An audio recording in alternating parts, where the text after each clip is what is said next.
12. Romanos capítulo 12. Enquanto você procura aí, preste atenção nisso. Está escrito em Hebreus 11, 6, que sem fé ninguém pode agradar a Deus. Ninguém consegue agradar a Deus sem a fé. E a fé, ela vem pelo ouvir a palavra, é ouvindo a pregação do Evangelho que o nosso coração se enche de fé. Agora existe uma verdade mostrada nos Evangelhos que nos mostra o quão nossa fé é frágil, quanto precisamos melhorar. Olha que coisa interessante. Quando Jesus ele vai durante a madrugada encontrar com os seus discípulos que estavam no barco, eles ficaram assustados e começaram a gritar, eles sentiram medo e disseram: fantasma, fantasma. Aí Jesus vai dizer: ei, sou eu, não temas, não fiquem com medo. E aí o Pedro vai dizer: mas mestre, se és tu, então faça com que eu vá ter contigo sobre as águas. E Jesus disse: vem. E o texto mostra aqui que Pedro começou a caminhar em direção a Jesus Cristo, mas então ele sentiu um vento. E quando ele sentiu aquele vento, ele temeu. E o texto mostra que ele começou a afundar. Então Jesus estendeu a mão a ele e disse: homem de pequena fé, por que duvidaste? Então, na hora daquele medo, Pedro revelou as suas desconfianças, as suas fragilidades, e Jesus vai dizer que a fé dele era pequena. Quando Jesus ensinava naquele precioso sermão do monte, Mateus capítulo 6, Jesus está falando que o homem não deveria estar inquieto por coisa alguma, pelo que a vez de comer, beber ou vestir. E lá na altura do versículo 30, 31, do capítulo 6 do Evangelho segundo Mateus, Jesus vai dizer assim: porque se Deus assim veste a erva do campo, que hoje existe, amanhã é lançada ao forno, não vos vestirá muito mais a vós, homens de pouca fé. Ou seja, a nossa ansiedade pela comida, pela vestimenta, a nossa inquietação, as ocasiões que nós perdemos o sono, também revelam a fragilidade da nossa fé. Mas uma coisa que me chamou a atenção é que no capítulo 17 de Lucas, Jesus ele está falando acerca do perdão. E aí ele diz: olha, se o teu irmão pecar, se o teu irmão te irritar, se o teu irmão te ofender, se ele fizer algum mal contra você, e ele te pedir perdão 7 vezes no dia, as 7 vezes você deve perdoar. Jesus está querendo ensinar aos seus discípulos como reagirem quando alguém lhe fizerem algum mal. Olha que coisa interessante. Como vocês devem se comportar quando forem perseguidos, quando te criticarem, quando falarem mal de vocês, quando tentarem de algum modo te prejudicarem. E aí, no capítulo 17, versículo 5 de Lucas, os apóstolos vão dizer: Senhor, acrescenta a nossa fé. Aí são eles que revelam a fragilidade da fé. Eles estão querendo dizer com isso que não estavam preparados para lidar com essas coisas. Quando Jesus Cristo ele recebe o beijo da traição e ele é preso pelos soldados romanos naquela madrugada de sexta, Pedro desembanhou a espada e cortou a orelha do soldado.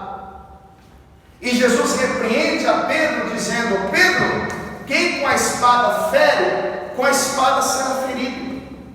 Jesus não concordou com a reação de Pedro.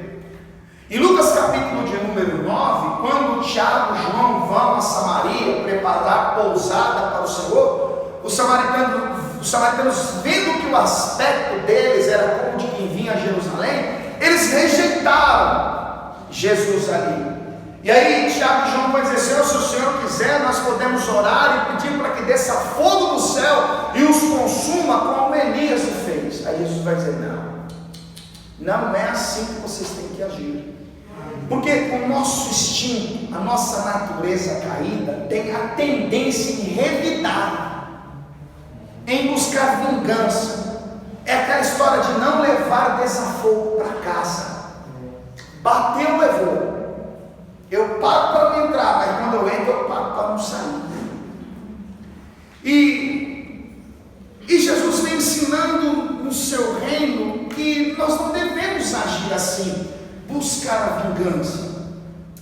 O apóstolo Paulo, em Romanos capítulo 12, eu quero ler com você o que está escrito a partir do versículo 14. Romanos capítulo 12, a partir do verso 14, está escrito assim: abençoai aos que vos perseguem, abençoai e não amaldiçoeis. Versículo 17: a ninguém torneis mal por mal, procurai as coisas honestas perante todos os homens, se for possível, quando estiverem em vós, tendes paz com todos os homens. Não vos vingueis a vós mesmos, amados, mas dai lugar à ira, ou seja, entreguem a ira a Deus. Não se vinguem, ele está querendo dizer, porque está escrito: minha é a vingança, eu recompensarei, diz o Senhor. Paulo está citando Deuteronômio capítulo 32, versículo 35 da lei. Aí no versículo 20 ele diz assim: portanto, se o teu inimigo tiver fome, dá-lhe de comer; se tiver sede, dá-lhe de beber, porque fazendo isso, amontoarás brasas de fogo sobre a sua cabeça. Ele cita Provérbios 25, 21. Então, se o seu inimigo tiver fome, não tem por que você se alegrar, não tem por que você lamber os beijos de satisfação, de alegria porque ele quebrou a cara. Não. Se ele tiver fome, dê comida a ele. Se ele tiver sede, dê água a ele. Aí no versículo 28 diz assim: não te deixes vencer do mal, mas vence o mal com o bem. E aí, meu irmão, tem que ter muita fé mesmo. Por isso que eu disse a você que os apóstolos vão dizer: Senhor, acrescenta a nossa fé, porque para fazer o bem para aqueles que desejam o nosso mal, tem que ter uma vida transformada. E Deus tem algumas coisas a nos ensinar. Com a sua cabeça, feche os seus olhos, por favor. Pai Santo, nós te louvamos, ó Deus, porque mais uma vez o Senhor nos dá o privilégio de estarmos aqui na tua casa, reunidos em teu nome. E agora, para ouvirmos a tua palavra, pedimos que o teu Espírito Santo ministre ao nosso coração, ao nosso espírito. Pedimos que o teu Espírito Santo acrescenta a nossa fé, corrige as nossas imperfeições, as nossas fragilidades, as nossas deficiências. Nós estamos aqui para sermos moldados pelo Senhor. O nosso desejo é nos parecer com o nosso Mestre, e a fé vem pelo ouvir a tua palavra. Então que o teu Espírito Santo fale a cada coração, não somente com os nossos irmãos aqui presentes, mas também com aqueles que nos acompanham dos seus lares, Pai. E aonde esta palavra chegar, que haja resultados em nome do teu Filho amado Jesus, o nosso Salvador. Que assim seja feito. Amém. E graças a Deus. Pode sentar no seu lugar, por favor. Paulo, ele escreve a carta aos romanos, que eram homens regenerados, transformados, Eram homens que tinham experiência com o Senhor, que tinham uma vida de culto. Os primeiros versículos deste capítulo, Paulo vai dizer: olha, eu peço a vocês que vos apresenteis em sacrifício vivo, santo, agradável, que é o vosso culto racional, e não vos conformeis com este mundo, mas transformai-vos pela renovação da vossa mente, para que vocês experimentem qual seja a boa, perfeita e agradável vontade de Deus. Então, Paulo já comunicava à igreja que o comportamento dela em relação aos costumes do mundo era paradoxal, que a igreja não deveria andar em conformidade com o presente século. E a verdade é que Jesus Cristo, durante um período de 3 anos e meio que ele exerceu o seu ministério terreno, ele conscientizava os apóstolos que tinham uma missão de expandir o reino, de levar a mensagem adiante, que a caminhada na terra, a peregrinação na terra, o ministério terreno deles não seria nada fácil. Ele vai dizer em João 16:1 que muitos iriam maltratar os seus discípulos, acreditando estar prestando um serviço a Deus. Jesus ele deixa bem claro que os seus seguidores seriam rejeitados pelo mundo. Em João capítulo 15, versículo 19, Jesus vai dizer assim: olha, se vocês fossem do mundo, o mundo amaria o que era seu, mas vocês não são do mundo, porque eu tirei vocês do mundo, e é por isso que o mundo vos odeia.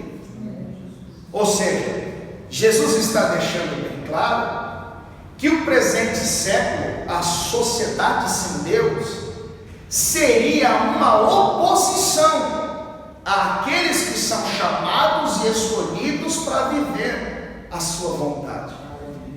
E quando nós olhamos para a Escritura, nós percebemos através da vida do próprio Jesus as rejeições que ele sofreu. Nós vemos através da vida do próprio Jesus que ele não foi aceito pela Suprema Corte Religiosa. Os escribas, fariseus, os saduceus, os essênios, os zelotes perseguiram a Jesus por não concordar com a sua mensagem, com o evangelho que ele pregava, com o seu estilo de vida. Mas a grande verdade é que essas rejeições, essa oposição, essa discordância de opinião, essa dissensão, Jesus ele já enfrentava dentro da sua própria casa. Porque em João capítulo 7, versículo 5, está escrito que os irmãos de Jesus não acreditavam nele. Você sabe que Jesus ele tinha no mínimo 4 irmãos, correto? Em Mateus capítulo 13, versículo 55, está escrito que um irmão se chamava José, o outro se chamava Judas, Simão e Tiago. E é provável que Jesus tinha também algumas irmãs, que tiveram o privilégio, pois Jesus era o primogênito, eles tiveram o privilégio de crescer ouvindo Jesus, contando as histórias registradas por Moisés, vendo Jesus falar acerca da Torá, dos mandamentos da lei. Porém, os irmãos de Jesus acreditavam que Jesus estava exagerando com aquelas convicções religiosas. Eles achavam que Jesus estava indo longe demais. Havia uma profecia no Salmo 69, versículo 8, onde o salmista diz: eu tenho me sentido como um estranho perante os da minha casa. Jesus ele vai se sentir rejeitado por seus irmãos. Eu quero que você vá comigo para o Evangelho segundo Marcos, capítulo de número 3. Volte algumas páginas aí para o Evangelho segundo Marcos, capítulo 3.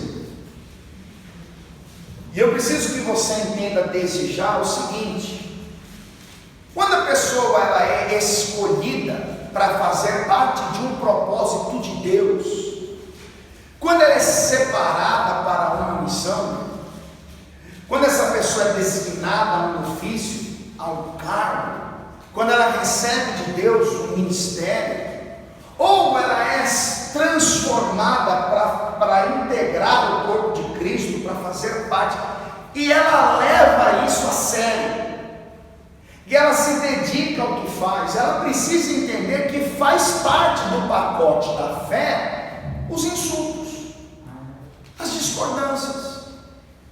Quanto mais próxima ela estiver de Deus, mais ela vai incomodar aqueles que não estão. Nós precisamos ter essa maturidade. 2 Timóteo 3,12, Paulo diz que todos os que querem piamente viver em Cristo Jesus padecerão perseguições.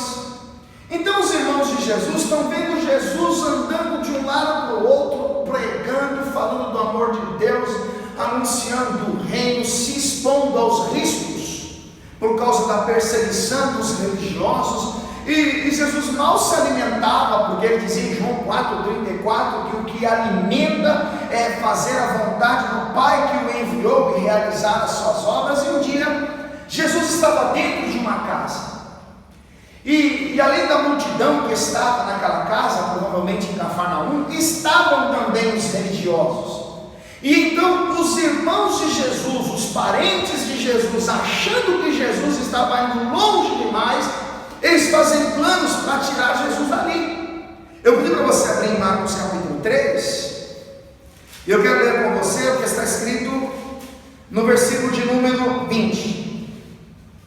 Está escrito assim: e foram para uma casa, e afluiu outra vez a multidão, de tal maneira que nem sequer podiam comer pão.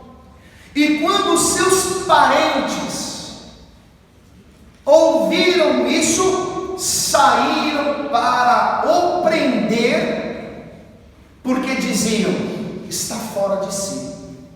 Então, o que é que os parentes, o que é que os irmãos de Jesus queriam fazer? Tirá-lo dali.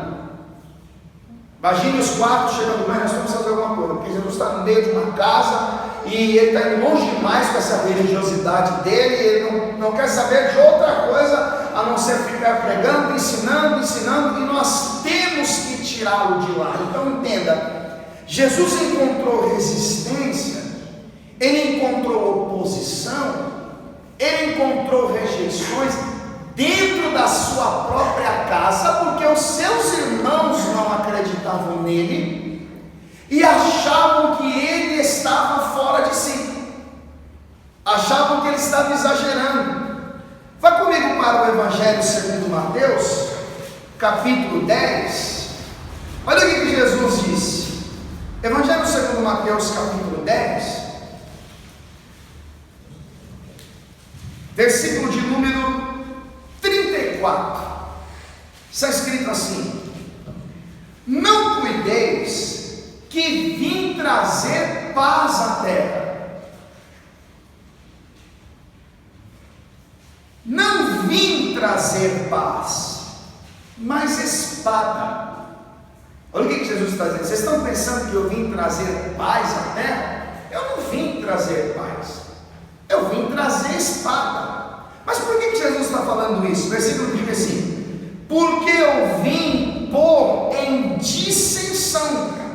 Pastor, o que é dissensão? É discordância. Dissensão é diversidade de opiniões. Então Jesus está dizendo: eu não vim trazer paz, eu vim trazer espada, porque eu vim pôr em discordância o homem contra seu pai, e a filha contra sua mãe, e a nora contra sua sogra, e assim os inimigos do homem serão os seus familiares. Então, entenda isso. Dentro da tradição religiosa judaica, no que eles acreditavam? Em Yahvé, no Deus de Abraão, de Isaac, Jacó. o Deus que levantou Davi, o Deus que fez o maná vir do céu, o Deus que abriu o mar vermelho. Porém, os judeus, em sua grande maioria, não acreditavam que Jesus era o Messias, porque Jesus nasceu em Belém da Judéia, foi criado em Nazaré, era filho de um carpinteiro. Então imagine uma pessoa no meio daquela multidão, ouvindo a sua mensagem, sendo tocada por ela, e de repente essa pessoa voltando para sua casa dizendo: pai, eu tenho uma coisa para te contar. O que foi, filho? Eu acredito no Messias. Mas que Messias? Jesus de Nazaré é o Messias, porque ele fala como quem tem autoridade, ele operou milagres. Quando ele fala, o meu coração arde. E o pai: não, você não pode acreditar nisso. Jamais o Messias viria de uma região pobre, o Messias virá com poder e grande glória. Mas pai, eu ouvi a sua mensagem, ele é Deus, ele é o Senhor, ele é o Messias. Filho, você foi criado nessa religião, você viu toda a sua família nessa religião, e todo mundo da nossa casa é dessa religião. Por que você vai acreditar nesse homem? E havia então uma discordância de opiniões. Eu não sei se você é como eu fui criado numa família tradicionalmente católica. Eu fiz a catequese, eu fiz a primeira comunhão, eu tive desejos de estudar para ser padre, mas quando eu ouvi o evangelho libertador, o evangelho genuíno, eu me interessei pela palavra de Deus, e então eu entrei num processo de libertação, e de repente eu cheguei dizendo: estou frequentando uma igreja assim, assim, assim. Não, mas Deus é um só. A nossa família foi criada nessa religião, os seus avós estavam nessa religião, os seus pais foram educados nessa religião, e por que você vai querer mudar agora? E houve então uma dissensão. A minha mãe, que provavelmente está assistindo essa pregação, não vai assistir, porque está sendo gravada, ela tentou me convencer a não se batizar. Por isso que Pedro diz na sua primeira carta, capítulo 1, verso 18: não foi com coisas corruptíveis como prata e ouro que fostes resgatados da vossa vã maneira de viver, que por tradição recebeste dos vossos pais. Então o que Jesus está querendo dizer? Eu vim colocar as pessoas em dissensão, em discordância de opiniões. Então, a partir do momento em que você ingressa no reino de Deus, a partir do momento em que você conhece a fé genuína, que você conhece a obra redentora de Jesus Cristo, é natural que você encontre oposição dentro da sua família. É natural que alguém olhe para você e diz: ué, vai falar que virou crente agora, eu te conheço, hein? É natural que você encontre pessoas que digam: ah, aprontou, agora vai para a igreja. Se você observar para a Escritura Sagrada, você vai ver que quando, por exemplo, em Números capítulo 12, Moisés, ele fazia parte de um propósito de Deus, porque ele foi o libertador que Deus levantou para tirar a nação do Egito e conduzi-los à Palestina. Mas em Números capítulo 12, Moisés vai encontrar uma oposição da parte de Arão e de Miriam, que não concordavam com algo que Moisés fazia. E então eles disseram: se Deus fala com Moisés, Deus pode falar conosco também. Agora, quem era Arão e Miriam? Irmãos de Moisés. Quando o jovem Davi, ungido, separado por Deus para fazer parte de um propósito que era assumir futuramente o trono de Israel, a pedido de seu pai Jessé, ele vai levar mantimento para os seus irmãos, e ouve a afronta do gigante filisteu que paralisava o exército de Saul. Davi vai perguntar: qual é a recompensa que o homem vai ganhar se derrotar esse gigante? Em 1 Samuel 17, 28, um homem chamado Eliabe vai repreender severamente Davi. E quem era Eliabe? Irmão de Davi. Eu estou dizendo isso para você entender que a nossa fé, quando ela é vivida na sua integridade, ela é genuína, naturalmente ela vai incomodar pessoas. Que muitas vezes não vão se conformar com as suas decisões, não vão se conformar com as suas opiniões, com as escolhas que você fez. E aí de repente aquela pessoa que conviveu 10 anos com você, nas mesmas tradições religiosas, elas veem você entrando em outra porta. Elas começam a olhar para você com um pensamento diferente, com uma opinião contrária à dela. E é aí que começa muitas vezes as palavras de afronta começar a chegar aos nossos ouvidos. É aí que muitas vezes surgem as críticas, os julgamentos. É aí que muitas vezes a oposição, a zombaria, o escárnio. É aí que muitas vezes acontece de sermos severamente criticados. Então, Jesus está querendo dizer isso. Olha, eu vim causar esta dissensão. Isso vai acontecer. Então, a questão passa a ser a seguinte: como lidar com isso? Como reagir às piadas de mau gosto que ouvimos? Como reagir com as pessoas que muitas vezes nos criticam, porque ao invés de chegar cedo para aquele almoço, optamos por vir prestar um culto a Deus na manhã daquele dia? Como reagir com os julgamentos, as críticas, as palavras que muitas vezes são torpes ao nosso respeito, porque decidimos não participar daquele encontro que poderia atrapalhar o nosso relacionamento com Deus? Como nós devemos reagir quando somos afrontados no trabalho, humilhados com palavras? Como entendemos que há uma certa resistência por causa da nossa opção de servir a Deus? O próprio Senhor Jesus, no Evangelho segundo Mateus capítulo 5, volte algumas páginas aí para Mateus, capítulo de número 5.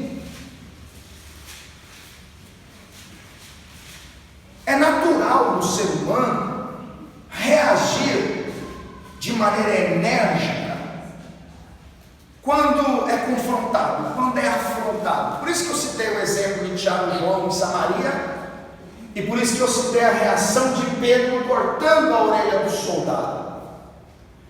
Faz parte do nosso instinto, da nossa natureza, procurar uma defesa,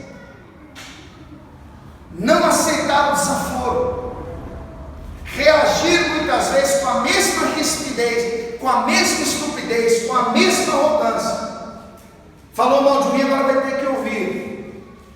Me criticou, agora vai ter que ouvir também. Só que quando Jesus veio ensinando os princípios do seu reino, quando Jesus vem falando acerca dos adversários, das adversidades, Ele nos ensina algo que é difícil de se colocar em prática. Em Lucas capítulo 6, versículo 27, ele diz assim: a vós que isto ouve, digo, amai os vossos inimigos, façam o bem àqueles que vos fazem mal, bendizem aquele que falou mal de vocês, e orem por aqueles que vos caluniam. Havia uma tradição dos anciãos de Israel, um conjunto de prática criado por eles, que era como um complemento daquele conjunto de 613 mandamentos da lei mosaica. E Jesus vem confrontando aquela tradição. Se você observar Mateus capítulo de número 5, eu quero ler com você o que está escrito a partir do versículo de número 38. Está escrito assim: ouviste que foi dito, olho por olho e dente por dente? Jesus está citando um trecho da lei de Êxodo 21. Havia a lei de Daniel.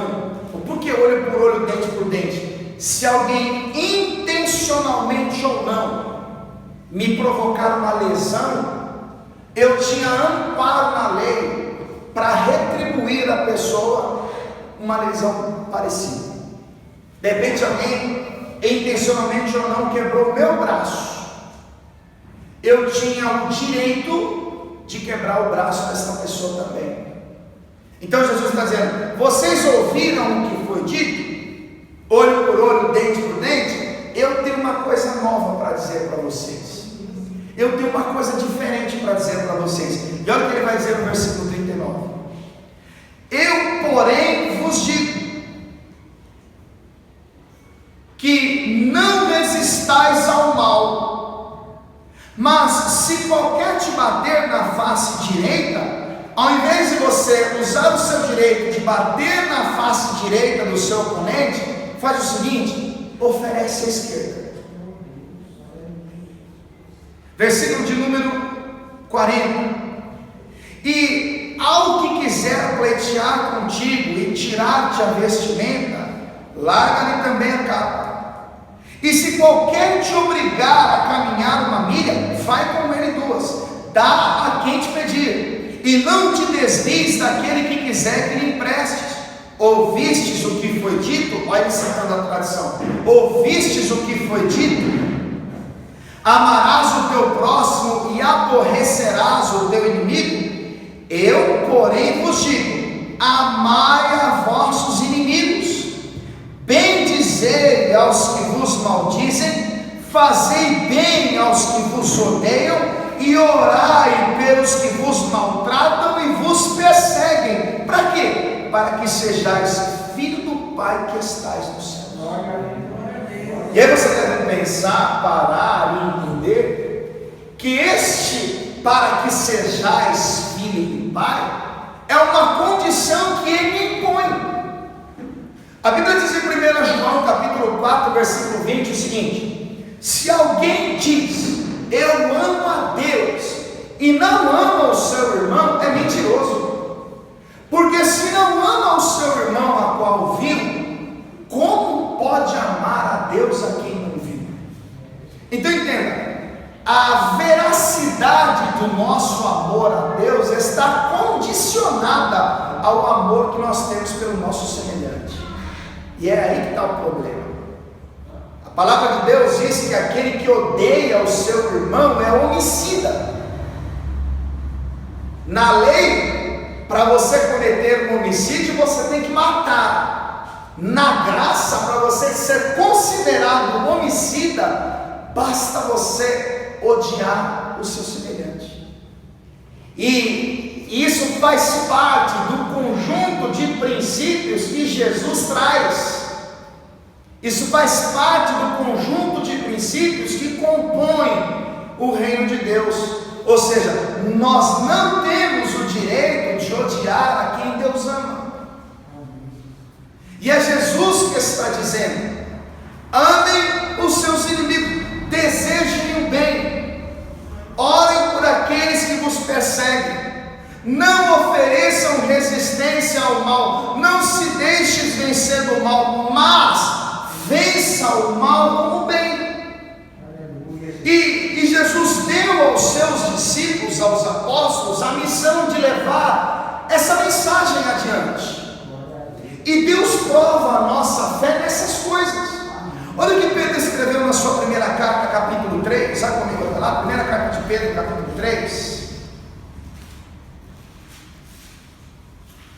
Primeira carta de Pedro, capítulo 3, versículo 8.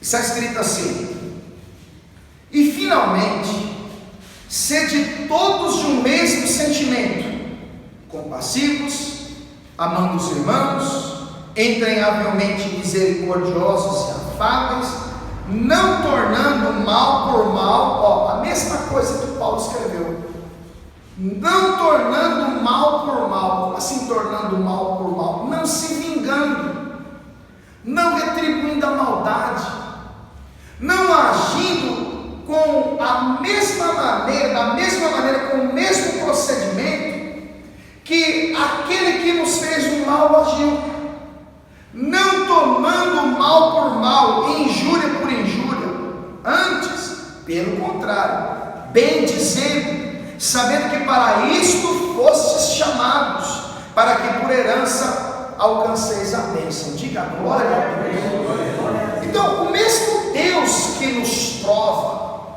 quando estamos angustiados, aflitos, inquietos, e revela a fragilidade da nossa fé, o mesmo Deus que nos prova quando estamos com medo, nos sentindo inseguros, e também revelamos a dimensão da nossa fé, é o Deus que quer nos aprovar, é o Deus que quer ver em nós o amor de Cristo, exatamente quando somos perseguidos, afrontados, vítimas de preconceitos, de injúrias ou coisa do tipo. O que enche o coração de Deus de alegria é olhar para o seu servo sofrendo de maneira injusta, sendo caluniado, difamado, julgado, escarnecido, humilhado, e apesar deste, por sua natureza ter motivos de sobra para desejar vingança, motivado pelo ódio, pelo anseio de ver aquelas pessoas pagarem por aquilo que estão fazendo, o que agrada a Deus é ver esta vítima, esta pessoa, desejando o bem para todos os que fazem mal. E um exemplo muito fácil disso, ele tinha 17 anos de idade, era então o caçula de Jacó.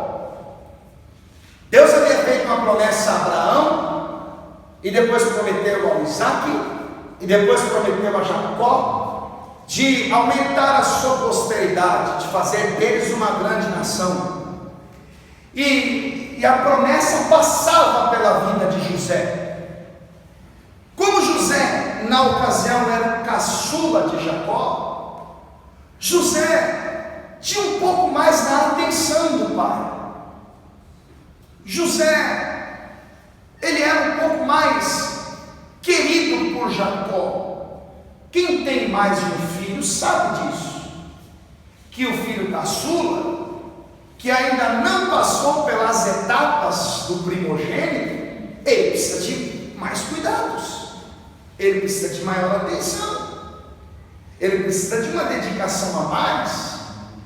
Então o Jacó, ele fez uma túnica colorida a José, e isso vai despertar nos irmãos de José uma certa indignação, um certo ciúme. E como se não bastasse os cuidados de Jacó para com José, Deus fez com que José tivesse 2 sonhos, e ambos com o mesmo sentido. E nesse sonho Deus mostrava através de figuras a José que ele iria exercer um senhorio sobre os seus irmãos, que ele seria um instrumento de Deus para sustentá-los. O problema é que quando José revela aquilo que fazia parte de um propósito de Deus, os seus irmãos vão começar a odiá-lo, a tratá-lo com uma certa rispidez. O texto mostra que eles vão sentir inveja de José, e então vão começar a conspirar contra ele. Vai comigo para Gênesis capítulo 37.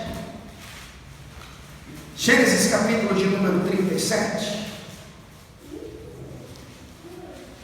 versículo de número 3.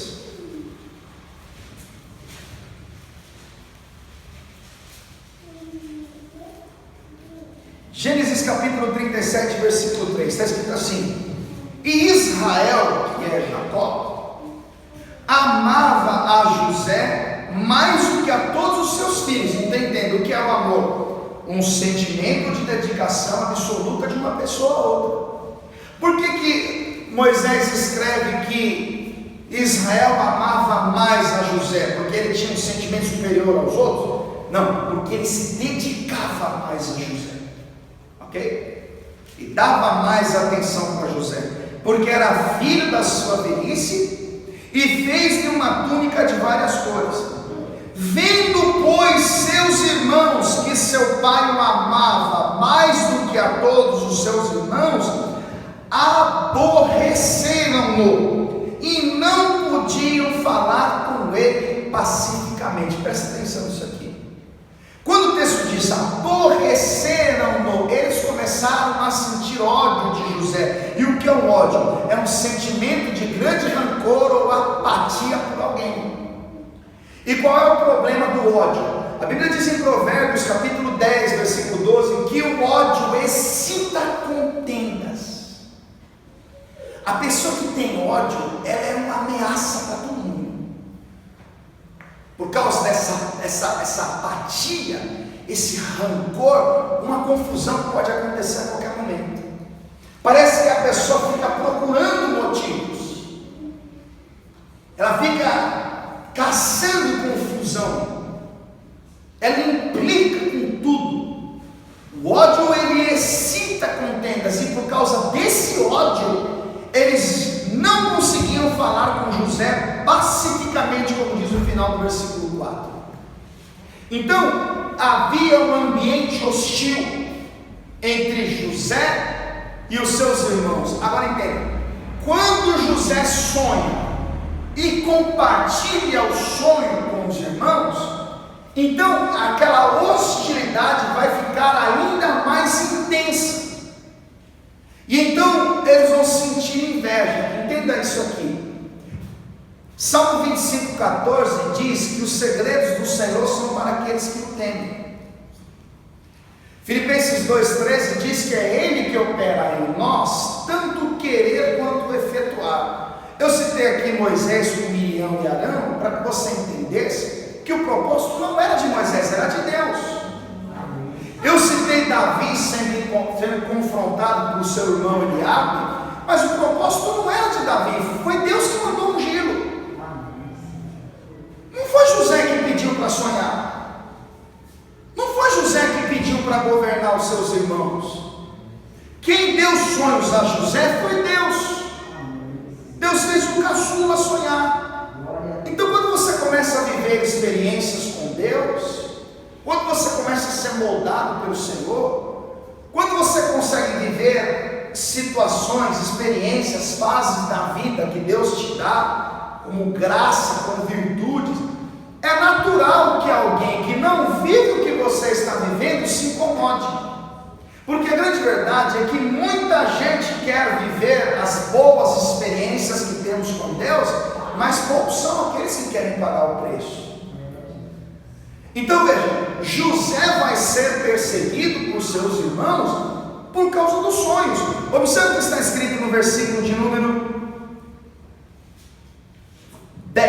versículo 9, diz assim: e sonhou ainda outro sonho, e contou a seus irmãos e disse: eis que ainda sonhei um sonho, e eis que o sol, a lua e 11 estrelas se inclinavam a mim. E contando a seu pai e seus irmãos, e a seus irmãos, repreendeu o seu pai e disse-lhe: que sonho é este que sonhaste? Porventura viremos eu, a tua mãe e teus irmãos, inclinar-nos perante ti em terra? Seus irmãos, pois, o invejavam. Seu pai, porém, guardava esse negócio no coração. A Bíblia diz em Provérbios 14:30 que a inveja é a podridão dos ossos. O que é a inveja? A inveja nós entendemos normalmente como aquele desejo que nós temos de ter o que o outro possui. Mas a inveja não se limita a isso. A inveja é a tristeza que a pessoa sente pela alegria alheia. A inveja acontece quando alguém se entristece com o sucesso do outro. Nós vivemos numa sociedade onde as pessoas têm prazer de ver as pessoas se dando mal. E quando alguém tem sucesso, o êxito, quando alguém conquista, quando alguém é promovido, quando alguém é restaurado, muita gente se entristece. Coloca uma vergonha sua no grupo da família e vai vir 150 comentários logo em seguida. Agora escreve lá: comprei minha casa, passei na faculdade, realizei o meu sonho, consegui a vaga, deu tudo certo. Você vai perceber que vai haver um silêncio. Nem todo mundo vai se alegrar. Tá lá as amigas, todas unidas, aquela alegria, aquela união, tem uma vaga só, e todo mundo de olho na vaga. E aí uma delas consegue, e chega para todo mundo: amiga do céu, consegui, a vaga é minha. Ninguém fala nada, porque a inveja é a tristeza que se sente com a alegria dos outros. Então, quando José compartilhava os seus sonhos, os seus irmãos o invejavam. Então eles começaram a tramar contra José. Entenda, movidos pelo ódio, movidos pela inveja. E um dia Jacó vai pedir para que José vá ao encontro dos seus irmãos, e José descobre que eles estavam em Dotã. E o texto mostra que os irmãos de José visualizaram o jovem a uma certa distância e tramaram contra ele, maquinaram o mal contra ele. Eles queriam, na verdade, colocar um ponto final nos sonhos de José. Observe o versículo de número 18. E viram-no de longe, e antes que chegasse a eles, conspiraram contra eles para o matarem. Presta atenção nisso. Talvez você já teve inúmeros problemas na família, no trabalho, com a vizinhança, às vezes até na igreja, mas talvez nunca planejaram a sua morte. Olha o que está acontecendo aqui. Por causa do ódio, por causa da inveja, por causa dos cuidados que José recebia de Jacó, os seus irmãos estão planejando matá-lo. A intenção deles era pegar a túnica que José usava, tingi-la com tinta e dizer para Jacó: olha, uma besta fera pegou o seu caçula, pai, e o matou. Só que um dos irmãos de José não vai permitir que isso acontecesse. E então eles colocam José numa cova. Enquanto José está naquela cova, eles estão conversando, se alimentando nas partes de cima. Eu queria que você começasse a pensar o seguinte: com 17 anos de idade, José perde a convivência com seu pai Jacó. E com 17 anos de idade, normalmente, o adolescente ainda não se tornou um homem maduro. Qualquer filho, qualquer homem com 17 anos, longe da companhia do seu pai, principalmente na sociedade atual, ele tem a tendência em ter desvios de caráter.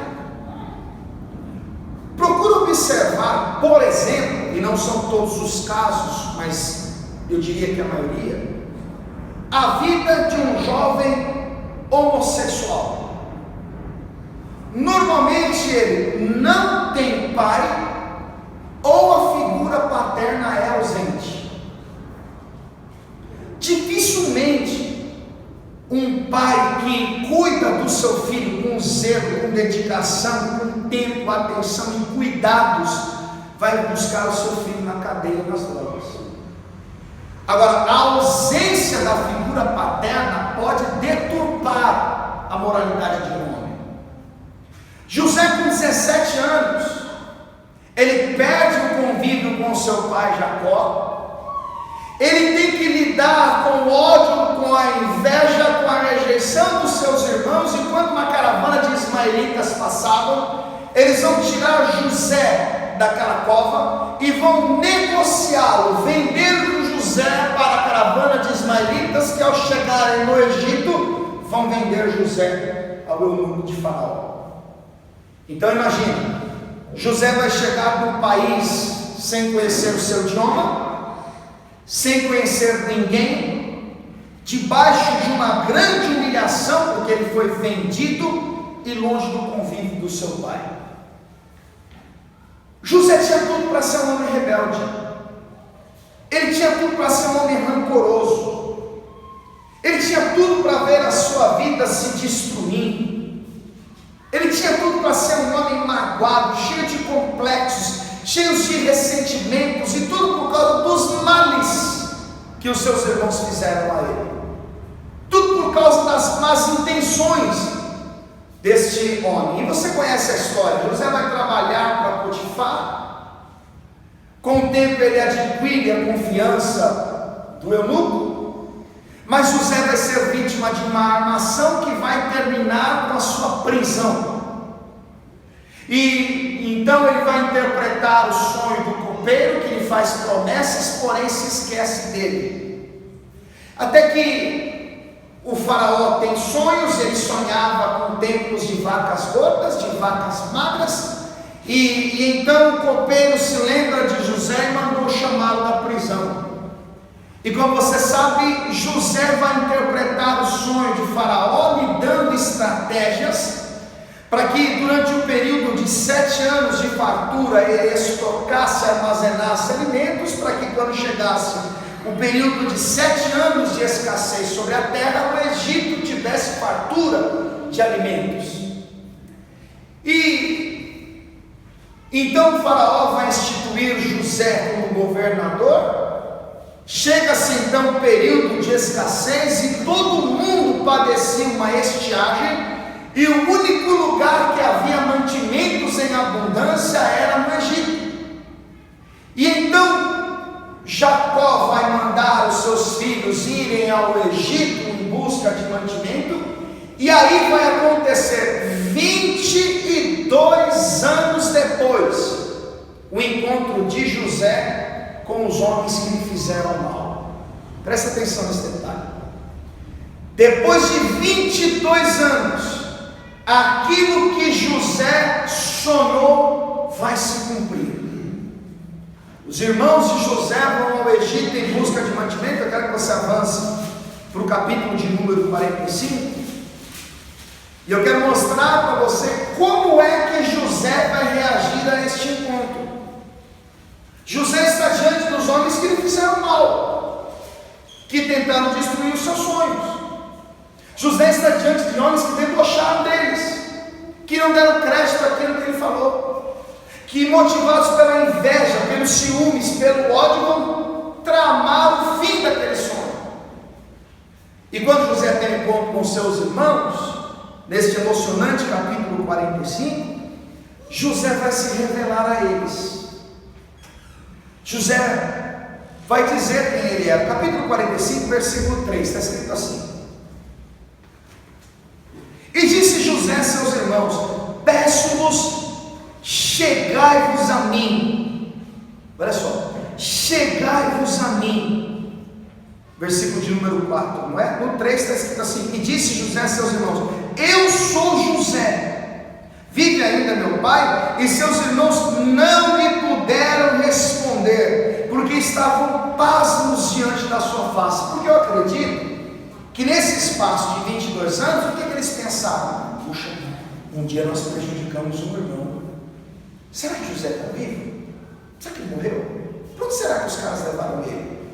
O que será que aconteceu com ele, hein? Olha, é bem provável que eles carregavam dentro de si a sensação de culpa, o desgosto, porque eles causaram uma ferida no coração do pai. Porque foram eles que chegaram para Jacó dizendo que havia acontecido uma tragédia. Então agora José se revela: ei, sou eu sou o José, irmão de vocês. Agora, como é que José reage diante dos homens que lhe fizeram mal? Olha o versículo 4: e disse José a seus irmãos: peço-vos, chegai-vos a mim. Olha que coisa importante. Ele atrai para perto de si aqueles que se sentiam culpados. Ele atrai para perto de si aqueles que desejaram a sua morte, aqueles que lhe fizeram mal, aqueles que tentaram pôr um ponto final nos seus sonhos, aqueles que o invejaram, aqueles que o odiavam. E isso é muito importante que nós venhamos aprender, porque quando nós tentamos atrair para perto de nós aquelas pessoas que nos fizeram mal, nós estamos atraindo as pessoas para perto de Deus, porque o lugar da habitação do Senhor é no nosso interior. Então José sabe que eles têm a sensação de culpa. culpa. Ele chama aqueles homens para si, ele se revela como José: olha, foi a mim que vocês fizeram mal, eu fui odiado por vocês. E aí você precisa parar e pensar, porque dentro de um mundo secular, dentro de um mundo sem Deus, José poderia aproveitar a oportunidade para lavar roupas sujas. José poderia olhar para eles e falar: olha, há 22 anos atrás, eu lembro como se fosse hoje, eu cheguei e falei para vocês e para o nosso pai que Deus me colocou como Senhor sobre vocês. Lembra que vocês falaram? Vocês acham que foi fácil para mim ouvir o que eu ouvi? Vocês acham que eu pedi para o pai me tratar como me tratava? Vocês acham que foi eu que pedi para o pai dar mais atenção a mim do que a vocês? José poderia dizer: olha, vocês quase acabaram com a minha vida. Vocês não sabem o quanto foi humilhante para mim ficar naquela cova ouvindo vocês zombarem de lá de cima. Eu cheguei no Egito, uma terra onde eu não conhecia o idioma, não conhecia ninguém. Olha, até na prisão eu fui parar. Eu fui esquecido na prisão. Vocês não sabem o quanto foi difícil para mim crescer, conviver longe do nosso pai. Vocês me causaram um dano irreparável. José poderia agir assim, mas ele não faz isso. A Bíblia diz em Provérbios 17:9 que aquele que renova a questão separa os maiores amigos. Ao invés de José se lamentar, ao invés de José falar de talvez remorsos, de desgostos, de traumas emocionais que ele viveu, ele não fazia isso. Ao contrário, ele vai oferecer cuidados aos homens que lhe fizeram mal. Porque José sabe que eles carregam a sensação de culpa. Olha o versículo 5: agora, pois, não vos entristeçais, nem vos pese aos vossos olhos por me haverdes vendidos para cá, porque para a conservação da vida Deus me enviou diante da vossa face. Um homem maduro. A Bíblia diz em Gênesis 39:2 que Deus era com José. Ao invés de José retribuir a maldade, José poderia dizer: não, agora vocês vão comer o pão que José amassou, porque agora vocês dependem de mim para comer. Agora vocês estão, pode se dobrar, porque foi isso que eu sonhei, vamos todo mundo. Mas ele não age assim. A preocupação de José era tirar deles a culpa. José vai dizer para eles: não fiquem tristes. Sabe o que é desculpar? É tirar a culpa. Perdoar é abrir mão do seu direito de justiça. E foi exatamente nesse assunto que os apóstolos vão dizer em Lucas 17:5: acrescenta a nossa fé. Você mostra a grandeza do Deus que você serve, não é quando você revida, quando você busca vingança, quando você se delicia com a queda daquele que te fez mal, mas você mostra a grandeza do Deus que você serve quando você perdoa e ainda faz o bem para aquela pessoa que um dia te prejudicou. Você quer um exemplo? Jesus. Nós merecemos o inferno. Nós transgredimos com os lábios, com o coração, com a alma, com as nossas vontades. Mas Isaías 53:11 diz: o trabalho das suas mãos ele verás e ficará satisfeito. Escute, o perdão faz bem para quem perdoa e para quem é perdoado. Jesus diz em Mateus capítulo 6, versículo 14: se vós perdoardes aos homens as vossas ofensas, também vosso Pai Celestial vos perdoará as vossas ofensas. Se porém não perdoardes aos homens as vossas ofensas, também vosso Pai Celestial não vos perdoará as vossas ofensas. Tem muita gente, e eu estou falando de crentes, de pessoas que conhecem a Deus, que estão cativas, aprisionadas, que estão como reféns do rancor, do ódio, não conseguem perdoar.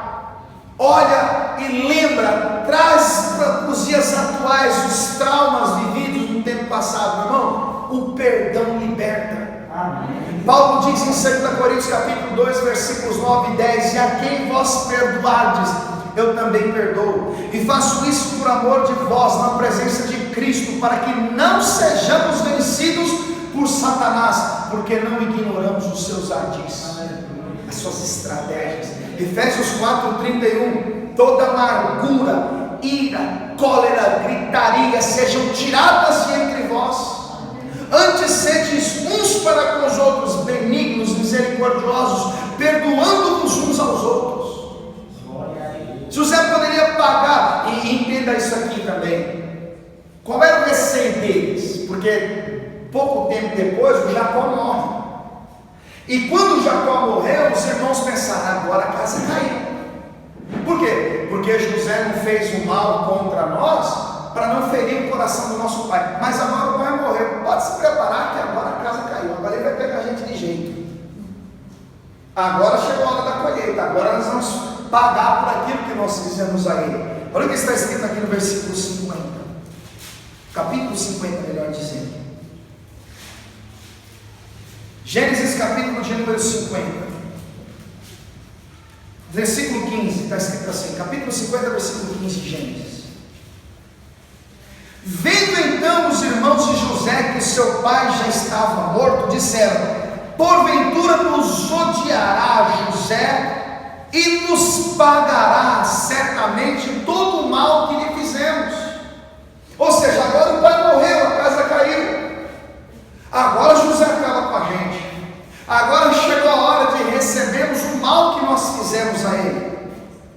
Aí, versículo de número 17, assim direis a José, perdoa, rogo-te a transgressão de teus irmãos no seu pecado, porque te fizeram mal. Agora pois rogamos-te que perdoes a transgressão dos servos judeus de teu pai. E José chorou quando eles falaram. Depois vieram também seus irmãos e prostraram-se diante dele e disseram, eis-nos aqui teu servo. O que está acontecendo aqui? O que José sonhou 22 anos antes. E aí que você deve parar e pensar, observe isso. Os irmãos de Jesus rejeitaram ele, não acreditaram em Jesus. O propósito era de Deus, foi Deus que enviou Jesus. Aí quando você lê Atos 1, versículo 13, o texto diz que os irmãos de Jesus estavam reunidos na comunidade cristã, porque Jesus foi sacrificado por quem? Por seus irmãos também. Moisés, ele foi afrontado por Miriam e Arão, que eram seus irmãos, mas o que Moisés estava fazendo? Liderando eles, conduzindo eles à terra que Deus havia prometido. Quando Davi se dispôs a vencer o gigante, Eliabe ofereceu resistência, mas a vitória de Davi era a mesma vitória do seu irmão. Então quando Deus deu a José sonhos, o interesse de Deus era abençoar não somente José, mas os seus irmãos também. Então até as pessoas que nos perseguem, nos criticam, nos afrontam, se escarnecem, zombam de nós, serão beneficiadas quando os propósitos de Deus se cumprirem na nossa vida. Então olha que coisa interessante, os irmãos de José estão com medo. Agora olha o que José vai dizer no versículo 19, para a gente encerrar. E José lhes disse, não temais, não tenha medo, porque porventura estou eu em lugar de Deus? Vós bem intentastes mal contra mim, porém Deus o tornou em bem, para fazer como se vê neste dia, para conservar em vida a um povo grande. Agora pois, não temais, eu vos sustentarei, a vós e a vossos meninos. Assim os consolou e falou segundo o coração deles. Ou seja, vocês tentaram o mal contra mim, mas eu vou fazer o bem a vocês. Por mais que vocês tentaram me prejudicar, Deus permitiu que tudo acontecesse para que hoje eu estivesse à disposição de vocês. Vocês têm fome? Eu vou dar de comer a vocês. Vocês têm sede? Eu vou dar de beber a vocês. Por isso que Paulo vai dizer, não se deixe vencer do mal, mas vença o mal com o bem. E todo mundo ganha com isso. Agora a questão é, tem que ter muita fé, porque não é fácil. A vontade é pegar pelo pescoço. Vontade é acertar braço. Mas quando você paga o mal com o bem, você não revela a sua bondade. Você não revela que você é gente boa, mas você revela a grandeza de um Deus que consegue transformar a natureza do homem a ponto dele perdoar a pessoa que o odeia. Isso é o que Deus muitas vezes faz para nos provar, para ver se realmente nós temos condições de dominar a nossa natureza. O fruto do Espírito Santo é amor, bondade, misericórdia, domínio próprio. Escute. Deus vai te dar oportunidades para você fazer o bem para as pessoas que estão desejando o seu mal. Aproveite a oportunidade. Mostra para essas pessoas que você tem um espírito diferente dentro de você. Mostra para essas pessoas que você é lavado e remido no sangue de Jesus Cristo. E Deus vai mostrar para esta pessoa o quanto ele é grande. E essa mesma pessoa vai ver que o que Deus fez na sua vida é para benefício dela também. Vença o mal com o bem. João disse: a vitória que vence o mundo é a nossa fé. Toda a igreja de pé.